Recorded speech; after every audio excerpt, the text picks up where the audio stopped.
They say Rome was built on the milk of wolves. We found out too late. It was built on blood. I remember the first time I saw their city. It didn't look like a threat. It looked like a promise. Straight lines where we had curves, stone where we had wood. It was beautiful. Before the stone arrived, our world was made of green and gold. I remember the barley fields in high summer, the wind moving through them like spirits. We lived in circles, round houses that held the heat of the fire, round shields, the round sun. We didn't need their straight roads. We knew where we were going.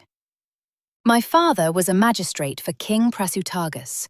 We were not savages. We minted our own silver coins, horses running wild on one side, faces of our gods on the other. We wove wool so fine the Roman traders would rub it between their fingers and nod, pretending they were doing us a favor by buying it. We were the Iceni. We were not conquered. We were clients, a polite word for a dog on a long leash. I remember the feasts in my father's hall. The torches didn't smell of pine resin anymore. They smelled of expensive oil from the south. We drank from red clay cups that felt smooth as skin. My father wore their toga like it was armor. He invited them into our hall. Men with clean shaves and oil in their hair. They brought gifts, not swords. Wine.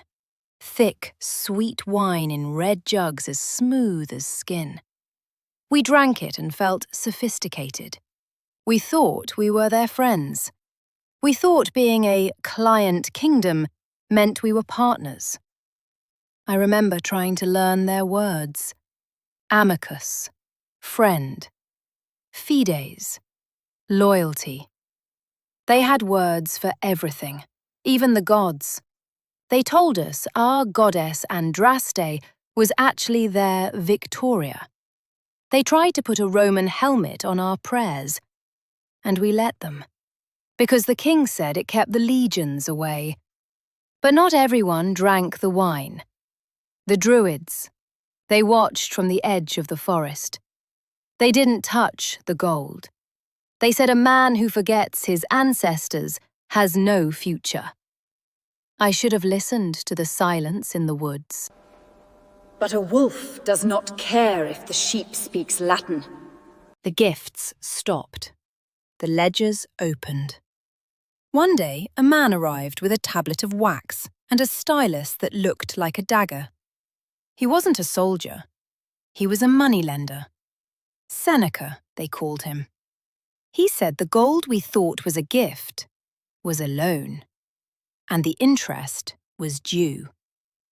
I saw my father give away our best horses to pay the interest, then our grain, then the silver heirlooms his grandmother wore. The Roman smiled and marked his wax.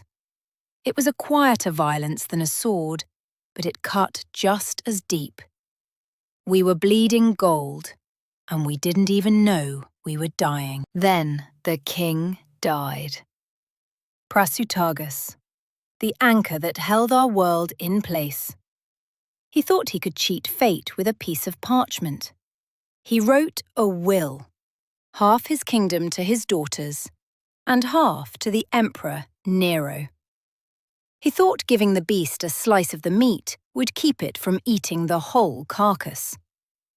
We waited. The Queen, Boudica, she stood tall. She told us the Emperor was a father to his people, that he would honor the law. We polished our talks. We prepared a feast for the executors of the will. We cleaned the house for guests. We were so foolish. The day they arrived, they didn't knock. They rode into the courtyard like they owned the stones beneath their hooves. Not scribes, soldiers. The centurion didn't look at the queen. He looked at the house. He looked at the silver. He looked at us. He didn't see allies. He saw spoils of war. He unrolled the scroll. He didn't read the will. He laughed. He said the king's debts were called in, all of them, the land, the cattle, the jewelry around our necks. He said we were not a kingdom anymore. We were a province. And provinces pay. We thought treaties were words that held weight.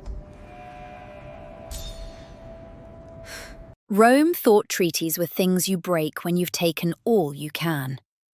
I saw the Queen step forward. Her voice was ice. She asked for the procurator. The centurion just smiled and raised his hand, not to salute, but to signal. And that was the end of the world we knew. They didn't just take the gold. It happened so fast. The centurion signaled and the legion, they didn't march. They swarmed, like rats in a grain store. They tore the tapestries from the walls. They smashed the jars of wine we had just poured for them. I remember the sound of pottery breaking. It sounded like bones snapping. A soldier grabbed my arm. He didn't speak. He just assessed me, like I was a horse at auction. He ripped the brooch from my cloak. The pin scratched my skin. He didn't care about the blood. He only cared about the bronze. That was the moment I realized we weren't people to them anymore. We were inventory. They dragged Prasutagas's body from the bier. The king, our father. They rolled him onto the floor to steal the furs beneath him. They stripped a dead man naked in his own hall. I looked at the centurion. He wasn't stopping them. He was writing on a tablet, tallying the cost of the furs. I saw a goddess bleed that day. They took the queen to the courtyard. Boudica. She didn't fight. She screamed at them, laws, treaties, honor. She spoke of Rome's justice. So they showed her Rome's justice. They tied her to the post where we used to tie the horses. They stripped her, not just of her clothes, of her crown, of her dignity. The lash, it makes a sound like thunder cracking inside a room. Once, twice. The Iceni warriors, our men, they were held back by spears, forced to watch. I saw grown men weep, not for fear, but for shame. To see the mother of the tribe beaten like a thief, it broke the sky. But that wasn't the worst. The queen could bear the pain. She was strong. But then, the centurion looked at her daughters. 2 girls, flowers. He gave an order. They dragged them into the guardhouse. The door closed, and the queen stopped screaming. She just stared. That silence was louder than the whip. I thought I had forgotten how to hate. Word didn't travel by road. It traveled by blood. Runners came through the woods at night. They whispered it first. The queen lives. Then they shouted it. The queen is calling. We didn't pack. We didn't say goodbye to the fields. We just walked away from the shearing sheds and the Roman ploughs. We left the tools they gave us in the dirt. I saw her at the gathering. Boudica. She wasn't the woman I remembered in the hall. She was terrifying. She stood on a turf mound, taller than the men. She wore a tunic of many colours and a thick gold torque that caught the sun. Her hair, it was a lion's mane, red as spilled wine, falling to her hips. She didn't speak of treaties. She spoke of the lash. She spoke of her daughters.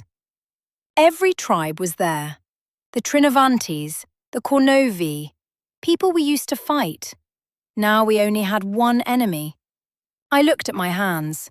They were stained with dye from the weaving. I knelt in the mud and rubbed them with ash until they were black. I wasn't a weaver anymore. I was a weapon. We didn't march like soldiers. We flowed like a river. Camillodunum, the colony. The veterans who stole our farms lived there. They had no walls. They were so arrogant they thought their name alone would protect them. We poured over the earthworks like a flood. I remember the sound, not a battle cry, but a scream that had been held in the throat for 10 years. They ran to their temple. The temple of Claudius. The stone box where they worshipped the man who chained us. They barred the bronze doors. We didn't try to break them down. We just piled the wood. We fed the fire. 2 days it burned. The stone cracked. The lead from the roof melted and ran like water. When the roof fell in, the sound was like the earth breaking a bone. The smoke was red. The ground was red. We walked through the ashes of their luxury, shattered pottery, melted glass, burnt grain. It wasn't a city anymore. It was a grave. And for the first time in years, I breathed freely. We didn't want their throne. We wanted their ash. Londinium. It wasn't a fortress. It was a market stall built of stone. We stood on the ridge and saw it spread out along the river. Warehouses stacked like giants' toys, temples white as bone, the bridge spanning the Thames. Some of the chieftains argued we should keep it. They wanted to sit in the governor's hall and wear the purple. We went down into the warehouses by the river. They were full of things we had no names for. Glass from the sands of Egypt. Oil from the sunlands. We smashed the crates not to take the goods, but to break the greed. I saw a warrior pouring gold coins into the mud, laughing as they disappeared. To us, they were just heavy yellow stones. But Boudica, she didn't look at the gold. She looked at the horizon. She said the Romans built this place to bleed us of our silver and our sons. To keep it would be to become them. She raised her spear, not to signal a charge, but to condemn. The order wasn't capture, it was erase. I remember the sound of the statues screaming. The governor had fled. He took the legions and left the people to die. We poured into the streets like a black tide. We smashed the amphorae of wine just to watch the red river run through the gutters. The heat was a physical weight. It pressed against your eyes. The air tasted of expensive oil and burning flesh. It wasn't just the villas. We burned the clay, the timber, the wattle. The fire was so hot it turned the walls red. The daub didn't just burn, it baked. We were making a layer of red clay that would stay in the earth forever. A scar that time could never heal. We were writing our anger into the geology of the island. We pulled down their gods, the marble emperors, the stone eagles. We wrapped ropes around their necks and heaved until the stones snapped. When the heads hit the paving stones, they didn't thunder. They shattered, just like common pottery. We realized then they were never immortal. They were just stone. We thought we were justice. In the smoke, I saw a woman. One of ours.